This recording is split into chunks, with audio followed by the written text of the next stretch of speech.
Salut à tous et bienvenue dans cette nouvelle vidéo. J'espère que vous vous portez bien. Aujourd'hui, on va faire une petite vidéo, c'est-à-dire une vidéo qui ne sera pas très longue. Et on va parler de la subdivision des segments. Comment diviser un segment en n parties égales. Donc, on va voir au moins deux méthodes. Une méthode que Archicad nous propose, ce sera très facile. Comment l'utiliser. Et l'autre méthode, c'est une méthode par intuition. Pour ceux qui ont fait un peu de mathématiques, reconnaîtront cette méthode. Ça s'appelle l'homothétie de Thalès. Donc on va commencer par cette méthode qui est l'homothétie de Thalès. Si on trace par exemple un mur, alors je vais d'abord régler les unités. Je vais choisir millimètres, décimale, 0 décimale, ok. Et les cotations, je choisis également en millimètres. Alors ça charge un peu.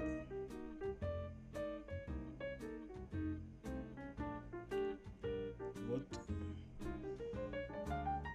Je dis millimètres. Ok. Donc si vous tracez par exemple un mur,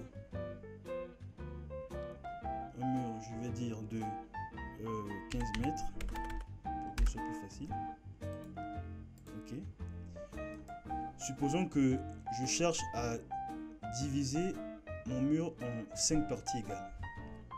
Donc comme mon mur a 15 mètres, normalement donc en 5 parties, une partie aura 3 mètres. N'est-ce pas? Mais là c'est parce que c'est un mur qu'on connaît déjà la longueur totale. Si on ne connaissait pas la longueur, intuitivement ce qu'on va faire, c'est la méthode de l'homothétie de Thalès. Donc je vais tracer d'abord un segment à côté. Comme ça, horizontalement. Je trace des segments verticalement maintenant. D'abord un segment que je déplace 5 fois. Je vais faire CTRL SHIFT T pour ceux qui utilisent Archicad 26. Mais pour ceux qui utilisent par exemple Archicad 22, ce sera CTRL L. Donc CTRL SHIFT T et je clique, je déplace. Je vais choisir par exemple 4 mètres. 4 mètres, donc 4 mm.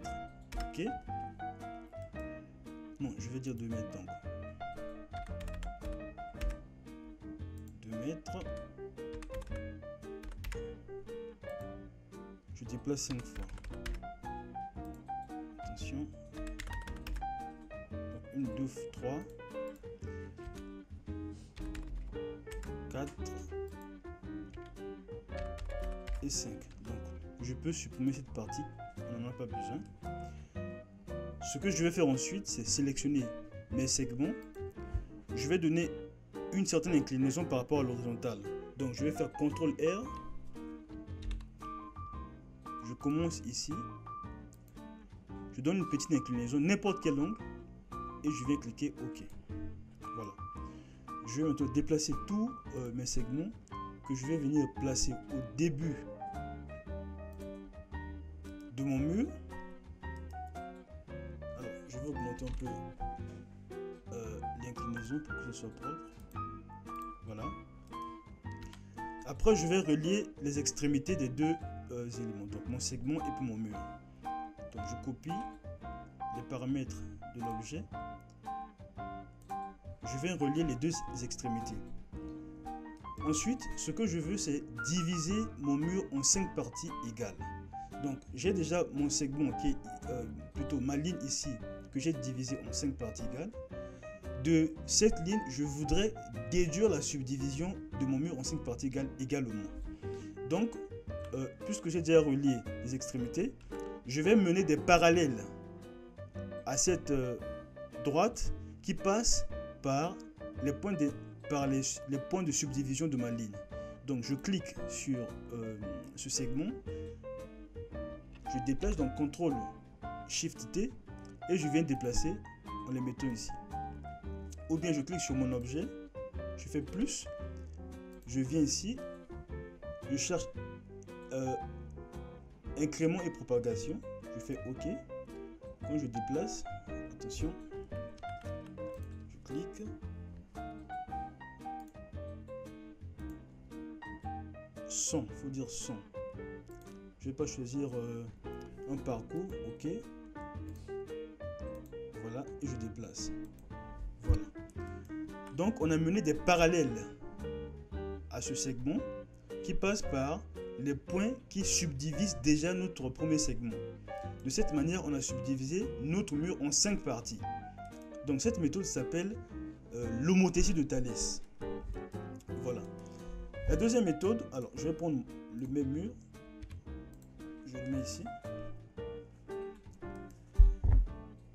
Pour diviser en 5 parties, je vais chercher là où c'est écrit guide et point d'attraction. Je rentre dans les paramètres. Je coche point d'attraction. Vous voyez que ici c'est décoché. Je coche point d'attraction. OK. Je rentre encore une nouvelle fois. Voilà, c'est maintenant sélectionné. Par défaut, souvent c'est sélectionné moitié. Mais nous, on veut que notre mur soit divisé en 5 parties égales. Donc, on va chercher là où c'est écrit définir valeur de point d'attraction. Je clique. Et dans les divisions, je définis le nombre de points. 5 dans notre cas, parce que nous voulons diviser notre mur en 5 parties égales. Donc, j'écris 5 et je fais OK. Voilà. Je repars encore dans les paramètres parce que vous voyez que c'est toujours la moitié qui est cochée ici. Donc, si je prends par exemple une ligne, je vais me mettre ici. C'est la moitié, donc c'est le milieu en fait. De sorte que quand je trace, je divise mon mur en 2 parties égales. C'est 2 parce que c'était coché là-bas moitié. Donc, c'est pas la moitié que nous voulons. Nous voulons plutôt diviser en 5 parties. Donc, vous voyez que ici c'est maintenant 5 parties. Avant c'était 3. C'est parce que on vient de définir le nombre de points d'attraction comme 5. Donc je clique sur 5 et comme ça quand je prends n'importe quel élément, par exemple une ligne, en me mettant sur mon mur, vous voyez que mon mur est désormais divisé en 5 parties égales. Donc là je peux tracer des segments passant par des points d'attraction. Voilà, donc 1, 2, 3, 4, 5. Voilà, on a divisé notre mur en 5 parties égales. Souvenez-vous, notre mur avait 15 mètres de longueur. On peut vérifier.